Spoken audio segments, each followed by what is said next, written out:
Hi everyone and welcome back to another video. In today's video, we're going to go through a step-by-step guide on how to pick the right ETF for you. We're going to focus on passive ETFs because that encompasses the large majority of ETFs that exist out there. If there's anything you don't understand in today's video, you can refer back to the last video where we go through everything you need to know about ETFs as a beginner. Let's start with the basics. The specific purpose of a passive ETF is to copy or replicate the performance of the index it is tracking. A good passive ETF does a great job of replicating the performance of the index it's tracking, charges us a low fee, has high investor interest, and is liquid, which means it's easy to buy and sell. When it comes to passive ETFs, there's really three terms that we need to understand. The first and the most important term is tracking error. The tracking error of an ETF is the difference between the performance of the ETF and the performance of the index it's supposed to track. For example, if a S&P ETF has a one-year performance of 19%, while the S&P index has a one-year performance of 20%, then the tracking error of the ETF over a year is 1%. There are more complicated ways to calculate tracking error, but this method is easy and simple and all we need to know.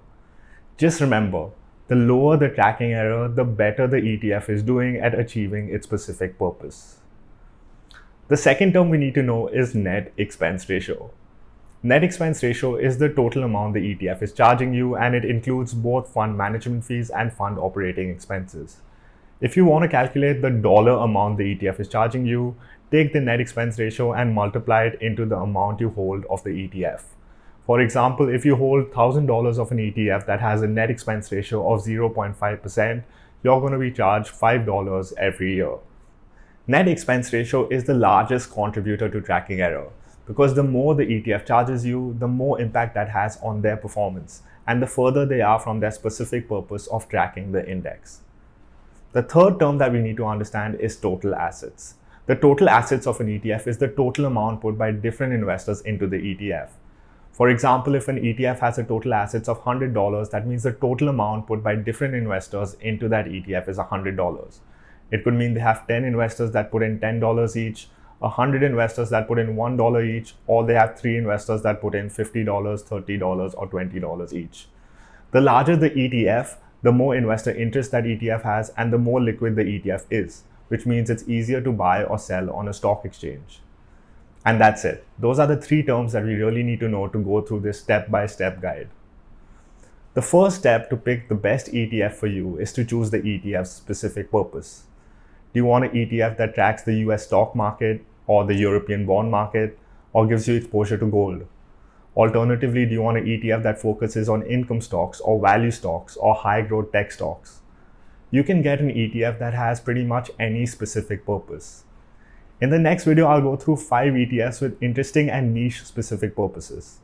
But for today's video, let's go with something basic and choose an ETF that tracks the S&P 500 index. I'm using this as an example because it turns out to be a really good example, and also the S&P 500 ETF is an ETF that everyone should have in their portfolio. Step number 2 is to pick the 3 largest ETFs with our chosen specific purpose. You want to pick ETFs with large total assets because that indicates high investor interest and that the ETF is liquid, which means it's easy to buy and sell. It also reduces the total amount of ETFs we need to go through and makes the process less cumbersome. To do this, let's go to etfdb.com. ETFDB stands for ETF database, and it basically provides us with a free ETF screener and free ETF data. So the first thing we do is we go to our internet browser and we go to etfdb.com. We want to check out etfdb.com's ETF screener, so we select the ETF screener. Once you open this site, there's a few things that you notice.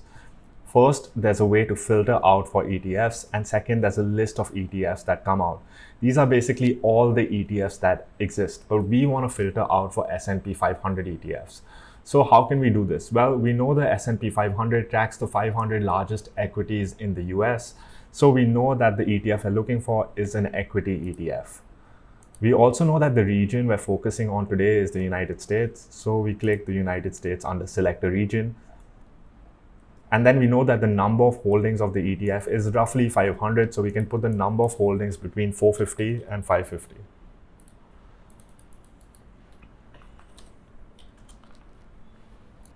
Now the ETFs are automatically filtered out, And you can see that the ETFs over here are already listed from highest in total assets to lowest in total assets.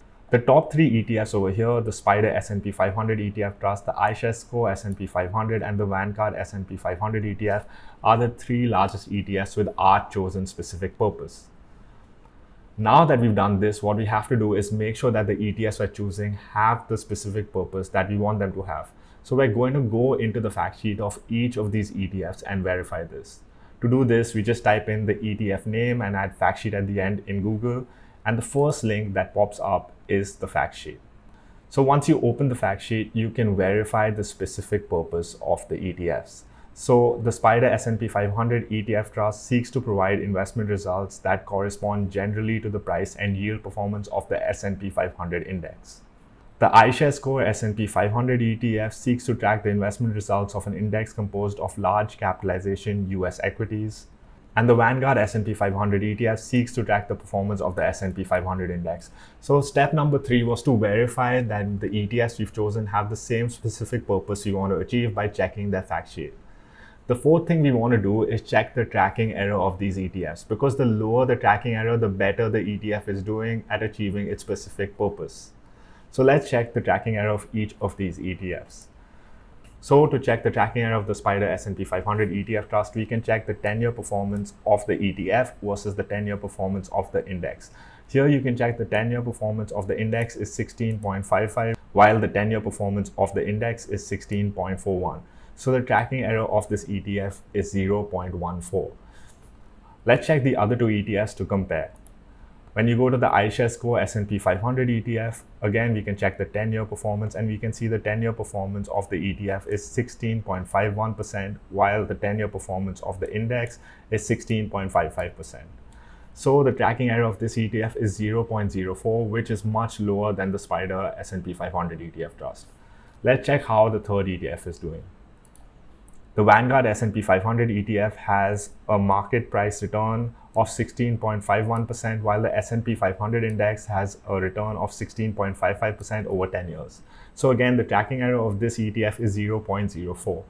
So the last two ETFs we checked, the iShares Core S&P 500 ETF and the Vanguard S&P 500 ETF, have a lower tracking error than the Spider S&P 500 ETF Trust. So we can discard the Spider S&P 500 ETF Trust. If one of the ETFs here had a lower tracking error than the rest of the ETFs, we pick that ETF. That is the best ETF. But in this case, since two of the ETFs have a similar tracking error or the same tracking error, let's go to step number 5, which is checking the net expense ratio of the ETFs. Net expense ratio is the highest contributor to tracking error. So if an ETF has a lower net expense ratio, that probably means that they'll have a lower tracking error in the future. So now that we discard the Spider S&P 500 ETF Trust, we check the net expense ratio of the iShares Core S&P 500 ETF. It is 0.03%. Well, what's the net expense ratio of the Vanguard S&P 500 ETF? It's 0.03% as well. If one of the ETFs had a lower net expense ratio, we pick that ETF. But in this case, since both the ETFs have the same tracking error and the same net expense ratio, we're going to pick the ETF with the higher total assets, because the larger the total assets is, the higher the investor interest and the more liquid the ETF is.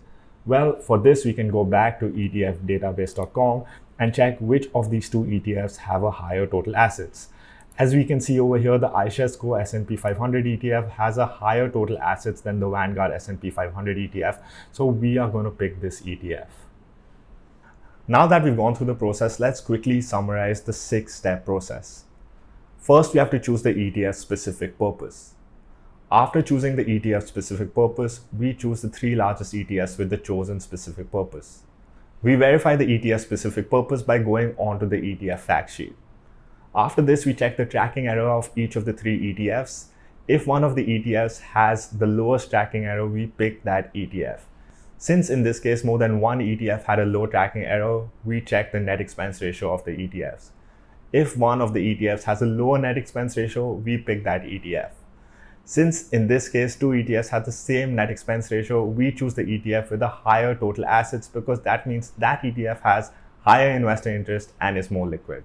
We can now apply the 6-step process to any ETF you want to choose. I hope you found this video useful. If you did, do like the video, do subscribe if you like this type of content, and I will see you in the next one.